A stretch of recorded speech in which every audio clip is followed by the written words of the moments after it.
So I mentioned in a previous video that I've got a really interesting story to tell you about someone I know, and I've often spoke about this guy in the gym.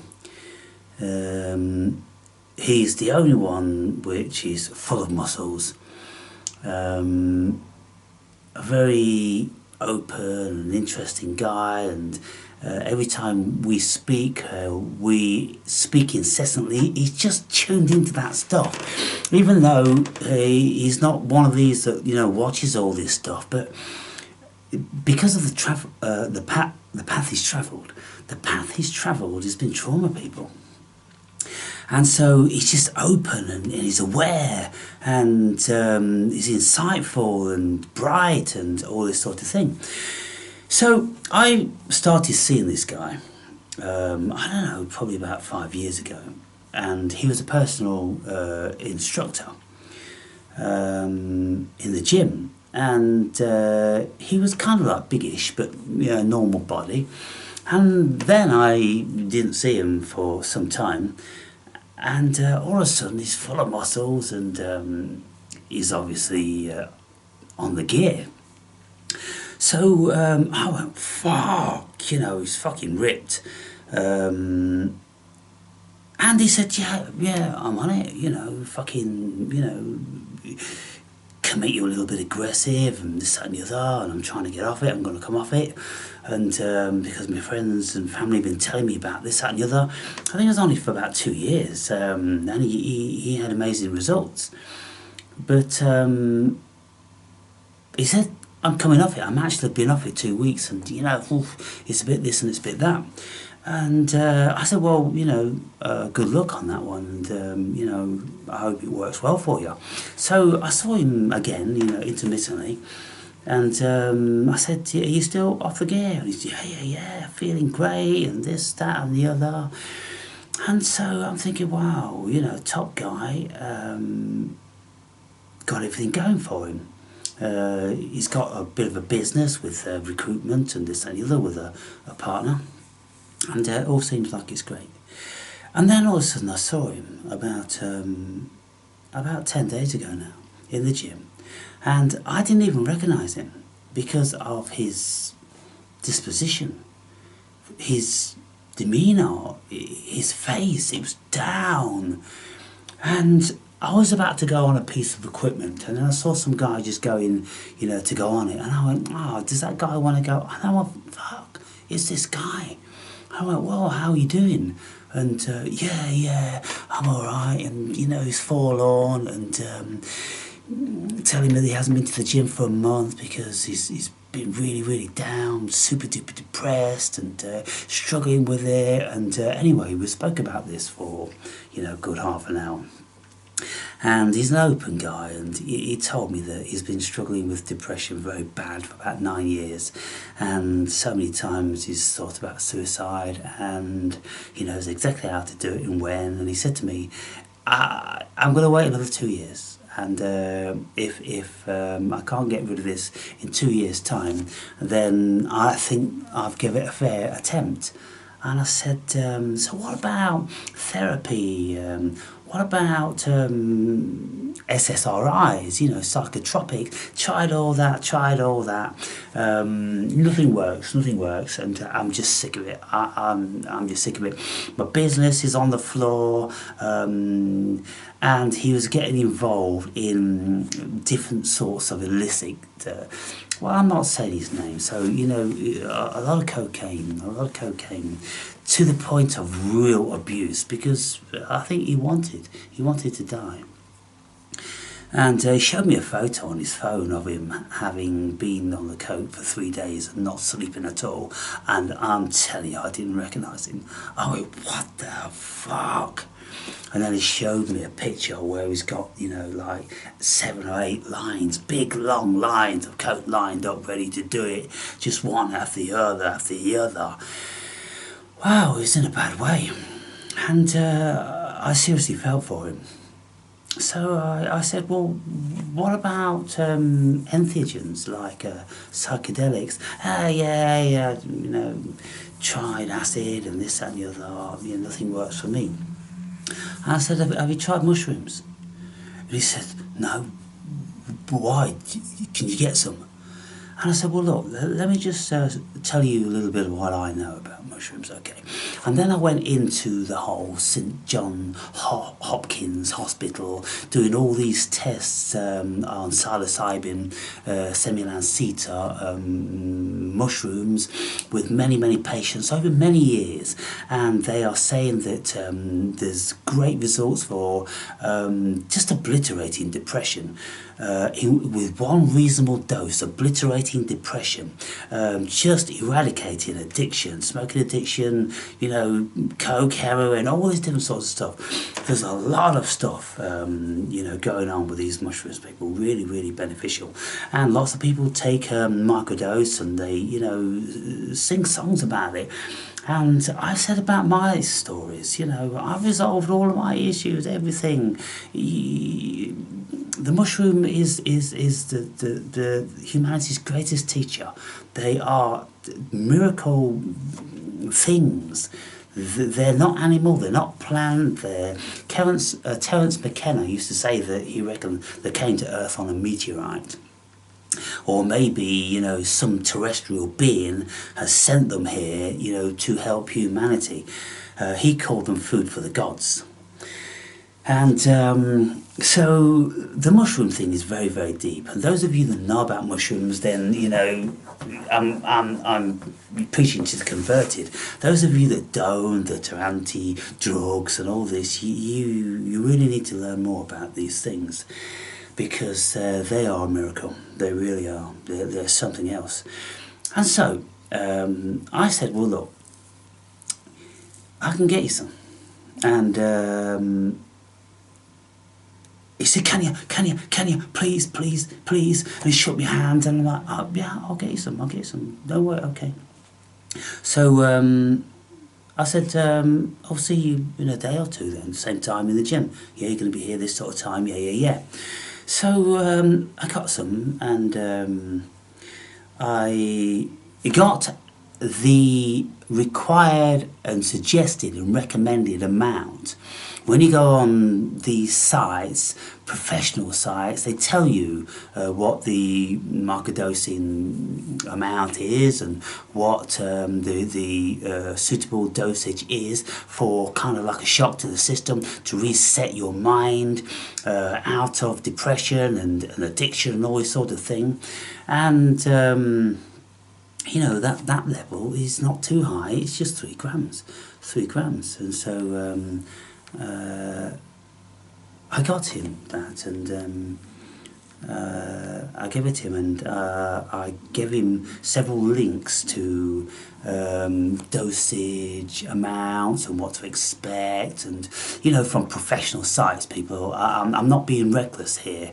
I give him information from professional sites, and then I give him a few links to people who are professional people. Some of them are doctors who were really depressed, and none of their stuff worked, so they went to see, you know, what the other stuff did, and they took the other stuff, and they were all saying it saved my life, it saved my life, it saved my life. You can watch, I don't know how many videos, just probably hundreds, thousands on YouTube. People saying that MDMA, pure MDMA, and psilocybin save people's lives. So I pointed in the right direction, and thank you, big hugs and all this sort of thing. Because I said to him, I said, look, you're a fucking great guy. And he says, I'm so destructive, I hate myself. I've hated myself for so long. I destroy everything and every relationship I've ever had. And the reason why I'm all big and pumped up like this is because I just really hate myself the way I am. And so, you know, abuse myself with steroids and, you know, pumping it all up and all this. And yeah, and I'm like, wow, I never saw that. You know, he hit it really well. He says I hide it from everybody, and it just tears me apart because I can't be true and honest to people, all the people around me and everything, and all my family. That they control my money because they know I'm going to spend it on this, and they're always monitoring me where I'm going and what I'm doing because they're in fear because I've said things in the past that have terrified them, and so all that stuff was going on, and I'm like, wow. If anybody was the prime candidate for this stuff, it was him. And I said to him, I said, look, you can't be having these fucking thoughts of suicide and this, that, and the other. He said, well, after 9 years, Aaron, what the fuck can you do? I'm just not got a life, and, every day is the living hell. And I'm like, okay, I'll help you with that. And so I arranged something for him, and then I said, well, look, the way I do it, I go out in the sunshine and out into the wilderness, in the forest and everything, because I don't want to be around anybody. Some people put a headphone on, headset or whatever, listen to music and, blindfold. I'm not into all that stuff. I like being out in the natural world. And he says, yeah, I'll probably do it in the sun. But anyway, I saw him the other days, and he comes into the gym. He says, I want to talk with you. So he comes over and you went, fucking wow. And anyway, he was absolutely downloading for an hour. We're standing in the gym, and he's telling me from the beginning. He said, I did it here, I went into the sauna and listened to music and this, that and the other, and then it came on, and then I saw, different patterns and colours and different sorts of writing and this, that and the other, and then, started to speaking to me saying, are you ready now? You comfortable now? And he's like, yeah. And then all of a sudden the issues that he had about all his life, he said they kept coming to him in bubbles over here, and the mushrooms are speaking to him and says, well, look, with this issue you got to deal with this, and with that issue you got to deal with that, and that issue is pretty similar to that, and so don't be doing this with that issue, don't be doing that with it. And he's yeah. And he said this went on for about 3 hours, and he said all the water in the sauna was all green and bubbly and all this stuff. So he had a proper, psychedelic experience. But he said it wasn't anything massive. He said I'd have more visuals really on acid, but the voice, the conversation, the teacher, and after he'd come down and he'd left the sauna and he was on a high, he went home and he's all of a sudden he's put his life in order and he's going to do this, and he's answering texts and he's phoning people up in his business and this, that and the other. Then he went round to see his mother, and as soon as his mother saw him, he said she just burst out crying, sobbing on his shoulder, saying that I've got my son back. I never thought I'd see my son again. For years she hadn't seen him like this, but she saw that lifted from him. She saw the original son. She said, it's like 9 years ago. It's like 9 years ago. And they talked, and he told her everything. And then she went online to do the research, make sure he's not taking anything dodgy and this, that and the other. And he pointed her to these, professional sites, St. John's Hospital and all that and everything. And she was very happy and ecstatic, and he is. And he said, mate, I can't thank you enough. I can't thank you enough. He says, I have got the mushrooms told me, never take any pharmaceuticals and never take any of that shit that you've been taking before, the cocaine or whatever. Don't ever do it again. And he said he saw all this was evil and it was poisoning the body. All the pharmaceuticals people said don't take any of that stuff. That's what the mushrooms were telling him. And so there's a lot to be said for that. You don't need that stuff, because look, when he was on diazepams and it wasn't working well for him, nothing was working. And all that happens is when you're on diazepams, you just get lower and lower and lower. Jordan Peterson was on diazepams. He was addicted. He couldn't get off them. He had to travel all over the world, spending hundreds of thousands of dollars to try to get lifted out of his addiction. And he eventually did. I think he found a clinic in Slovenia, of all places. He couldn't find it in Canada. He couldn't find it in America. He couldn't find it in Europe. He couldn't find it in Russia. He went to all these places. He was at the end of his tether, and at the end he found a place in Slovenia. And so, wow.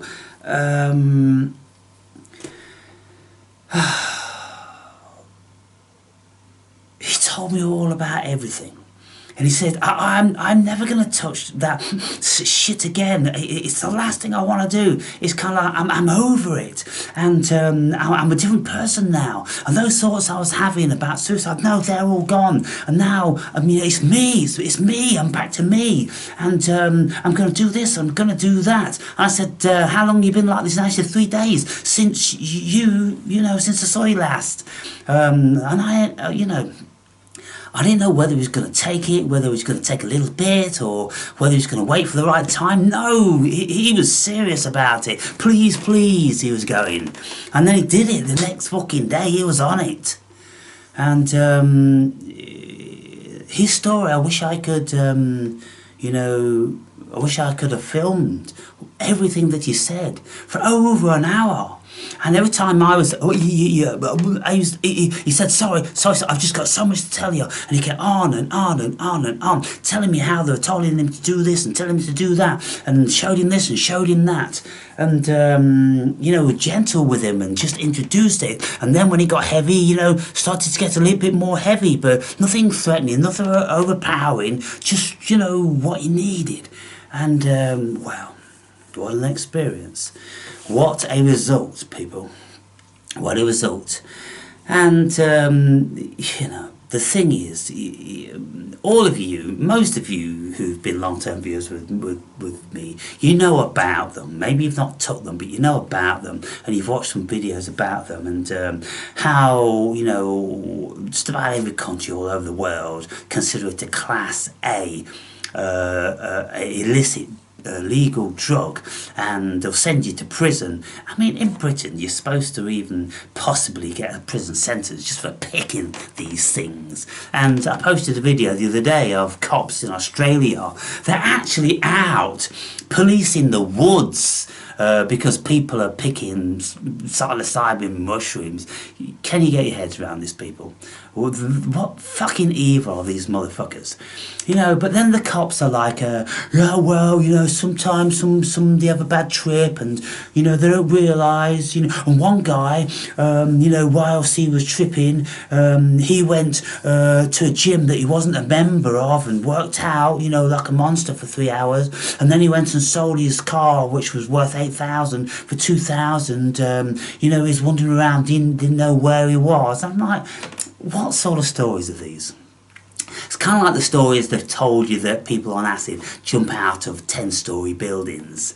I wouldn't say it doesn't happen, but most certainly it isn't because of the entheogens. It's because they were psychotic in the first place. And then all that happens is, if something happened like that, and they were high on coke and they're high on alcohol, and then they took some acid, and goodness knows what else these people were on, these mentally disturbed people. In the past, I've done videos about this. People have asked me for these things, and I've told them that I can't in good conscience give you them, no, because they were psychotic. And if I get a little bit of a hint, if anyone's psychotic, if I don't know them, of course, but if I meet people, when I'm travelling, this, that and the other, start talking about these things, like when I was down in Portugal, there was one guy and he was really on at me, and I'm like, I can't do it. Honest, mate, I can't do it. And, about a week later, I went into the supermarket, and one of the girls said, have you seen so-and-so? And I went, no, not recently. He was in a bad way, he was in a bad way. He just went into one again, another psychotic episode. No one will advise to give psychotics these things, because their mind is very, very confused in any case, and you just don't know what's going to happen. You've got to have people level-headed, and John Hopkins Hospital, they do it under clinical conditions with supervisors lying in a bed and, heart monitors and all this different sorts of stuff.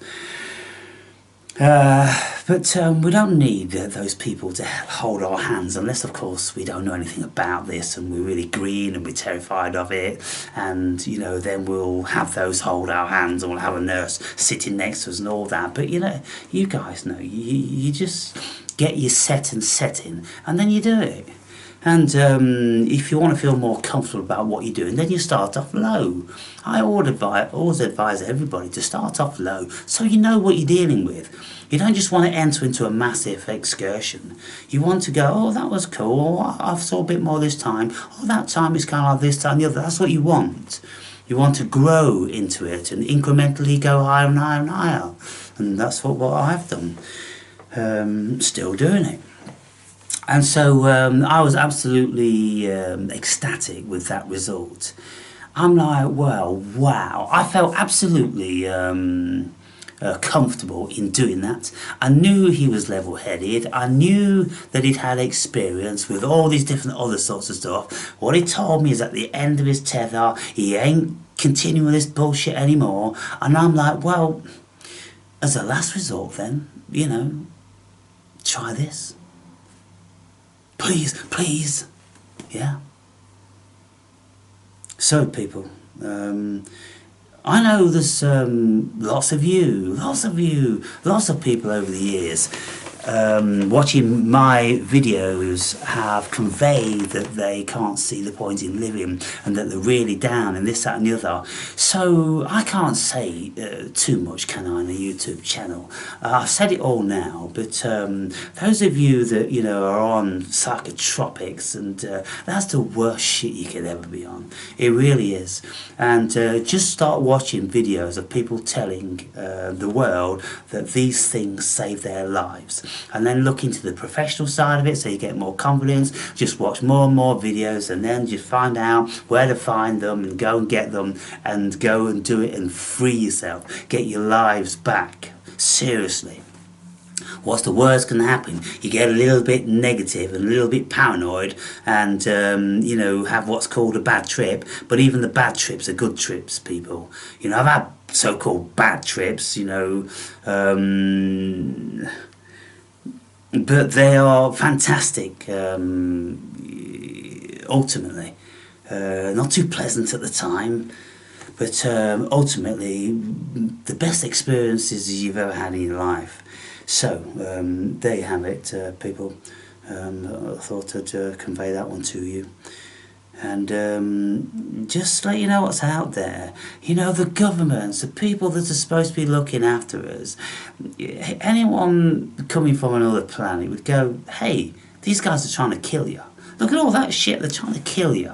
This is what you want. You want natural remedies. You want homeopathy. You want the food of the gods. That's what you want. You don't want to be taking that pharmaceutical shit. And you know you don't want to be taking it because every single time you take out one of those inserts in the packet, you open them up and they're about 3 feet fucking long on both sides. And it tells you this, that and the other. Bleeding from the eyes, psychotic this, and suicidal thoughts that, and you know, if you start bleeding from your ears, if you're bleeding from the nose, if you've got palpitations, if you've got this, that, oh my god, really? And that's not poison what they're giving you? Come on, people. Come on, there's fucking evil on this planet. It's fucking evil, and it's in those positions of power, and it's in government. You know, because if they weren't evil, then they would be absolutely investing trillions of pounds into the food of the gods. But they're not. They're doing everything to prevent it. And just coming up with more and more bullshit in their diagnostic and symptoms manuals with the psychiatrists and everything like that. I've never spoken to a single person that reckons they've been cured by any of that bullshit. Just horrendous. And Jordan Peterson will tell you. And by the way, Jordan Peterson is on record saying he's had 3 trips on 7 grams of, I think it's cubensis. They're not as strong as semolancita. Probably about 2/3 or half so he was up there, you know, at least he had like 3.5 grams. He was up there, and You know, he spoke about one of these trips with Richard Dawkins. What he saw, you know, he reckoned he saw the absolute molecular structure of his being. And Richard Dawkins like, oh, that's absolutely nonsense. Are you telling me that you saw And Peter went, yes, I am telling you that. Dead Desert fucking Dogma Dawkins, what the fuck. No, he's not Dead Desert Dogma, he's an atheist. Dogma Dawkins, depressingly dogmatic Dawkins. Before he dies, he's 82 now, before he dies, I hope somebody turns him on, you know, to trying one of these things before he departs this dimension, because there's something that the cosmos might want to tell him. Maybe it won't happen in his world, maybe not this time around, but can you imagine somebody that's never actually took any entheogens and doesn't believe in spirit in the slightest, and just vehemently opposed and angrily opposed to it and all that. Anyway, that's Dead Desert Dogma Dawkins. I don't know why I'm calling him Dead Desert Dogma.